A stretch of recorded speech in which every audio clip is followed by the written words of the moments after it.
All right. Hey, y'all. Hey, it's Holly Holiday. I'm here with Sisters Lead, Sisters Vote, and Win with Black Women. And we are back for another Black Woman Candidate Spotlight. These are things you don't want to miss. So if you are watching, go ahead and share. Go ahead and tag the people. Go ahead and let the people know that we are on with another dynamic, fantastic, fantabulous, awesome, amazing Black woman candidate. And today I have to say first, as a lawyer, yep, it's true. I'm one of the legal community too, but also as a native Kansas Citian, also as a person who recognizes the power of the prosecutor. And we know a little bit about that. We've been talking about that. You know that less than 1% of Black women are represented in the office of prosecutor across this country. We have an opportunity today to change that. And we're going to talk to an amazing Black woman who's running for prosecutor in the state of Missouri. I told y'all the show me state, you know how we do it. And coincidentally, we're one of the other Black prosecutors is also from the state of Missouri because what? We lead the way. I know y'all don't like to believe that the Midwest does things big, but I keep explaining to y'all how fantastic the Midwest is. And here is another opportunity.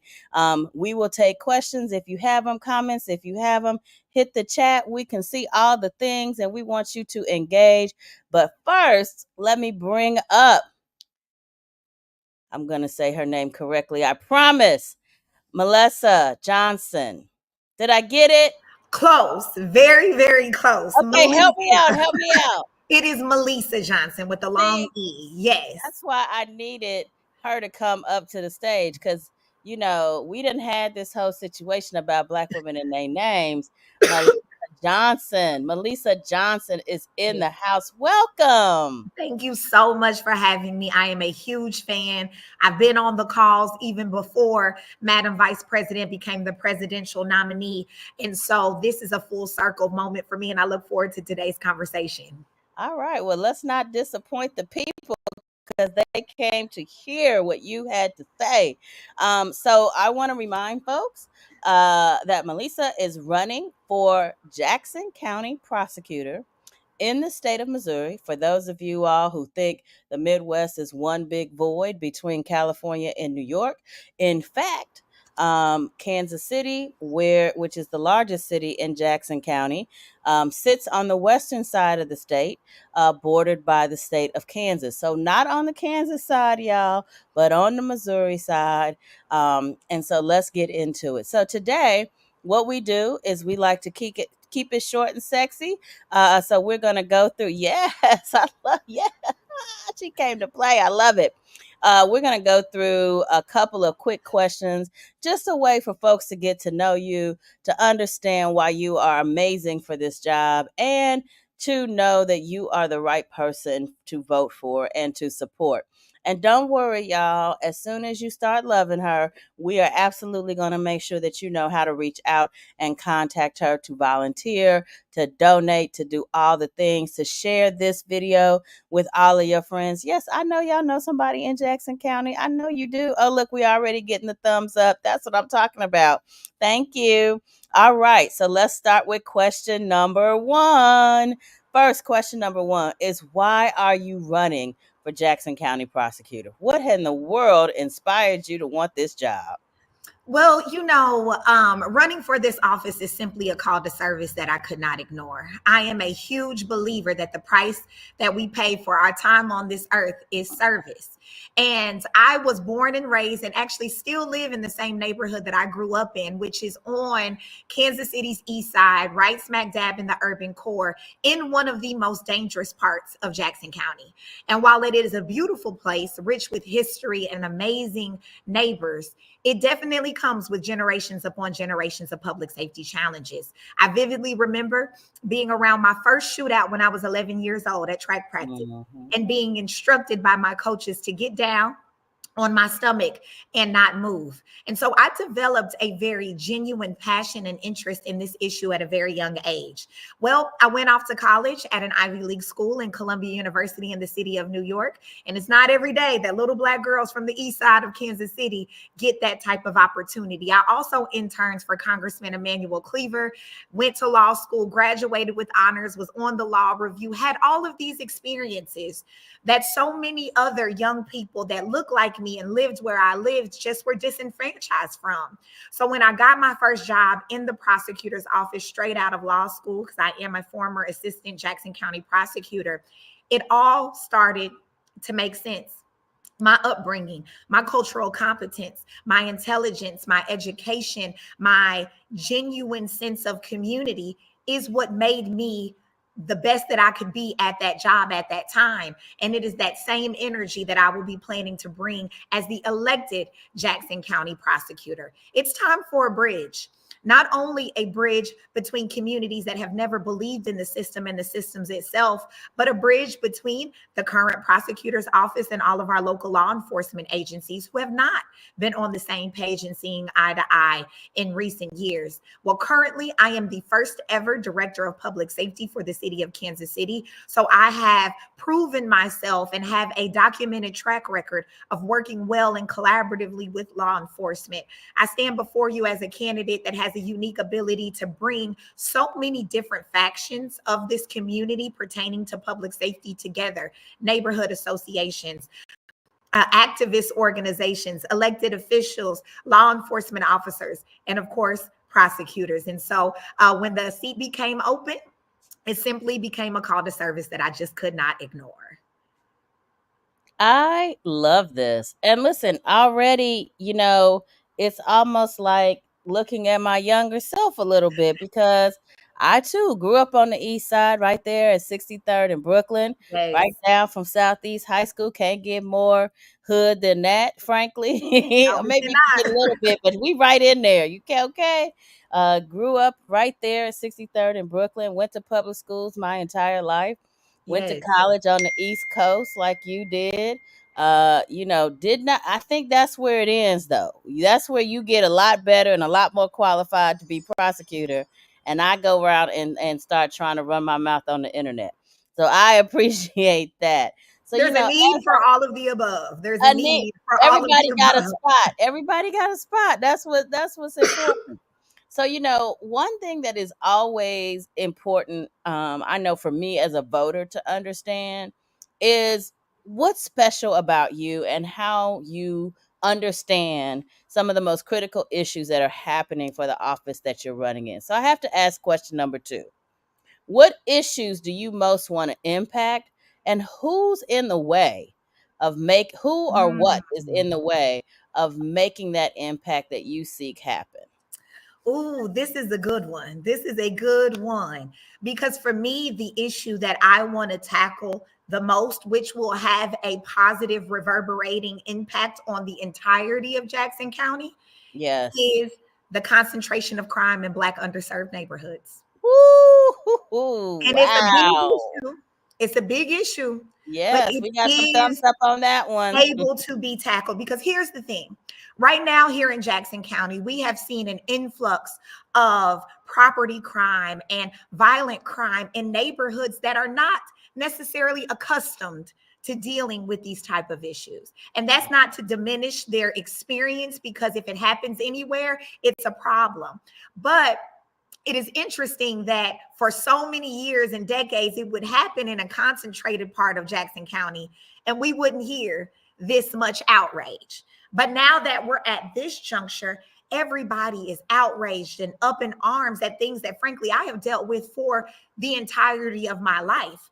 But what I try to explain to people is that the people that are stealing your cars are causing property crime in your affluent upper middle class community. Guess what? They don't live there.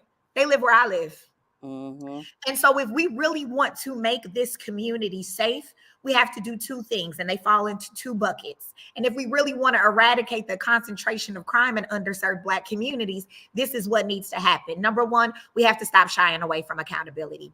I go to sleep to the sound of gunshots about 30% of the time. Just 6 months ago, my mother found a bullet hole in her garage. She could have easily been in that car when that incident happened. So I have no luxury or interest in being soft on crime. We're going to invest in technology to enhance our cell phone forensic analysis software so that we can analyze cell phones that are collected in crimes much quicker and deliver justice to families much quicker. We will be resuming charging drug distribution cases in Jackson County. We're going to start a brand new property crimes prosecution division that will be staffed primarily with law students in the structure of a law clinic so that we can expand our capacity and handle more property crimes cases while our licensed attorneys continue to focus on the shootings, the more egregious offenses, the child abuse cases.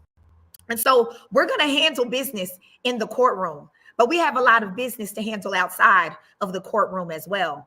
Under the Jackson County Prosecutor's Authority is a $30 million annual fund to be invested in violence prevention and intervention activities and initiatives. For me, it's not enough to intervene in ongoing crime with the full force of the law. We have to work proactively to prevent it before it happens as well. And so what does that look like? Leveraging this $30 million annual fund called Combat. To me, and under my administration, that's going to look like investing at least $3 million year one into affordable housing initiatives. Because how can we expect people to pull themselves up by their bootstraps if they have no place to store their boots?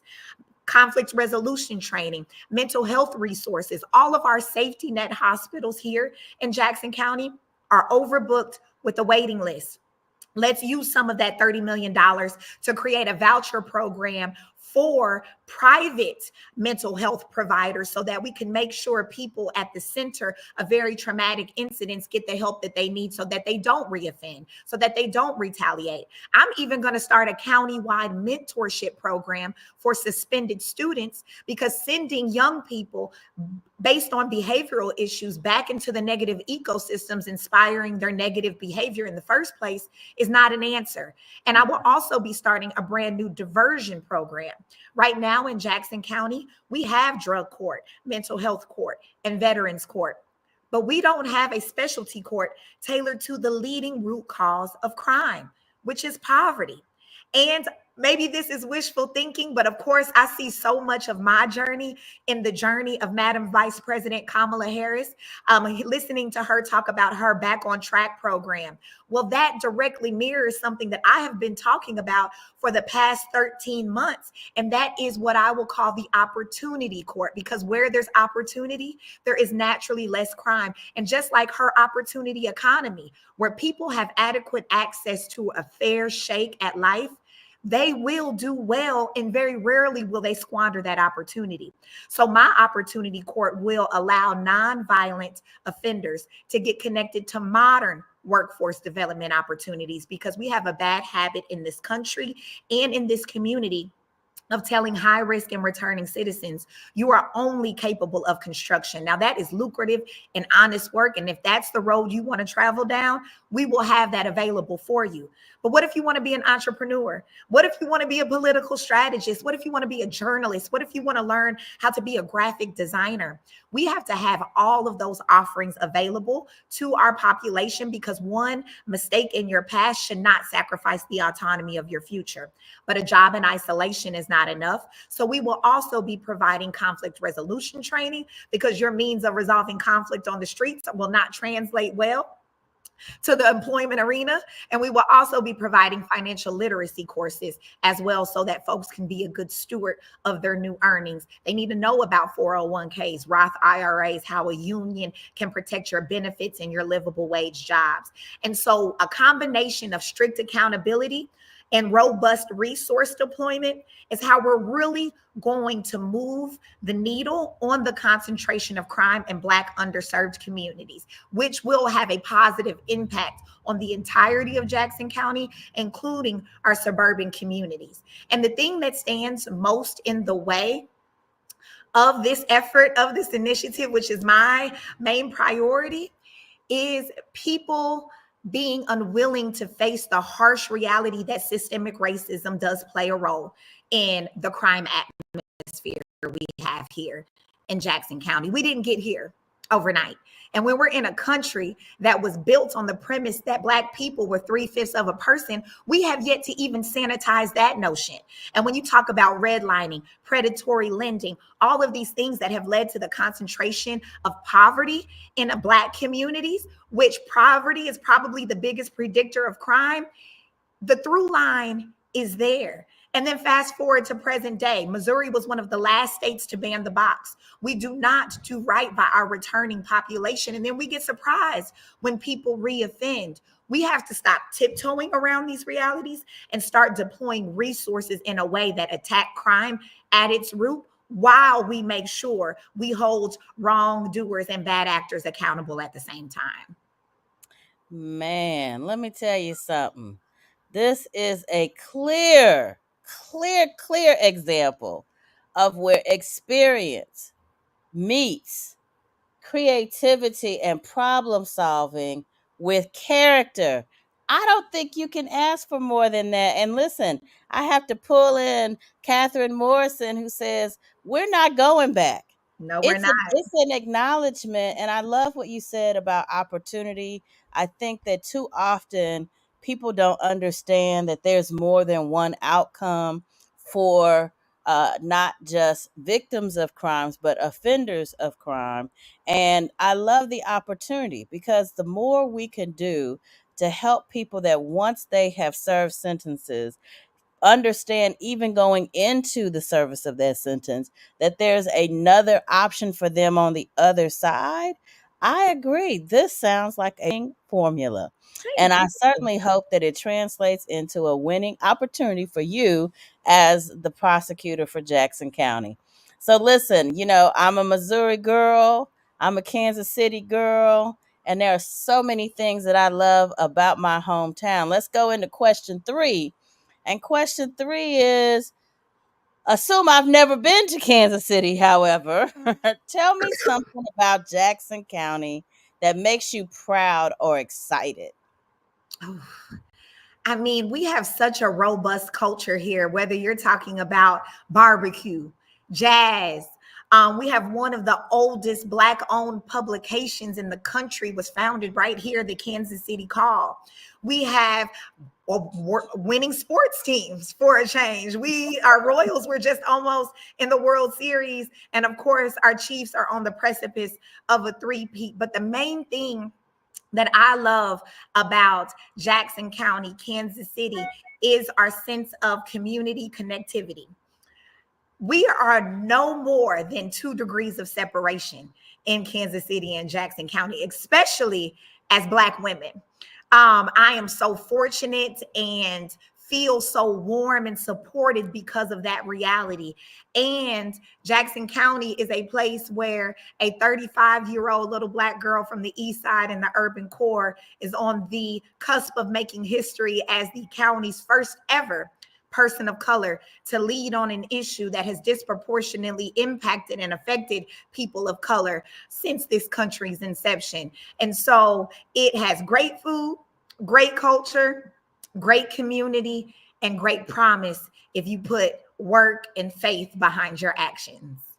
Listen here, and soon it will have a great prosecutor by the name of Melesa Johnson. You all, let's just thank you so much for being a part of this quick little interview. I mean, if people don't know after this that you are an amazing choice for prosecutor, I don't know. So I'm going to say a special shout out to my fellow Jackson County people, whether you are in Kansas City, Raytown, Lee Summit, Blue Springs. I know some of y'all are living over there in Lake Lotawana. Yes. I'm really from there, so don't act like I don't know, because I absolutely know. Wherever you find yourself in the county, you want to be represented by somebody who understands what it is like from both sides. You want to be represented by somebody like Melesa, who understands what it is to be a part of the community as well as the system.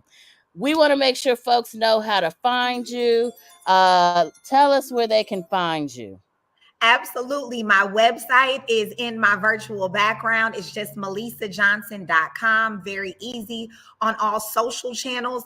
It is just MJ, like Michael Jordan, Michael Jackson, Magic Johnson, MJ4 FOR prosecutor. That is on Instagram. And then on Facebook, it is Melesa Johnson for Jackson County prosecutor on Facebook, right here reflected on your screen. Please reach Oh, out. We need supporters, door knockers, phone bankers, no matter where you are in this country. Of course, donations are always helpful. I was out fundraised 7-1 in my primary. And so everything helps. And, but hard work prevails, and authenticity and a good platform. So please show your support. And we are just 3 weeks away from making history. 3 weeks away from history, and I know that everybody who's watching, and we got a big crowd watching, want to be on the right side of history. So whether you are in Jackson County, Missouri or not, please take some time to like, share, and subscribe to all of our channels and follow us everywhere, and make sure that this video gets out to your friends who may live in Jackson County. Well, this has been an amazing spotlight, but this is not the last spotlight. We got more spotlights coming up, and let me tell you, I think we might have to rename this week Spotlight Week. So take a look at some of the spotlights we have coming up. I think the next one is October 17th. All right.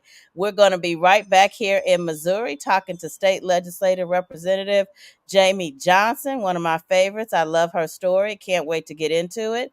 We are also going to be back on October 18th. That's Friday, with Tony Kreiner, and then Stephanie Dukes on the 19th. Did I tell you this was Spotlight Week? We had a lot of good other Missourians to join. Let folks know that we will be back. Until then, I want to thank you once again, Melesa, for joining us for the Spotlight. You've been incredible. We wish you the best on your race and hope to have you back. Thank you so much again for having me. Thank you for everything that you've done for Jackson County, putting us on the map. And so it was an honor Ah, to be here with you all. And again, vote, everybody. Vote, vote, vote. vote, vote, vote. All right. Till next time.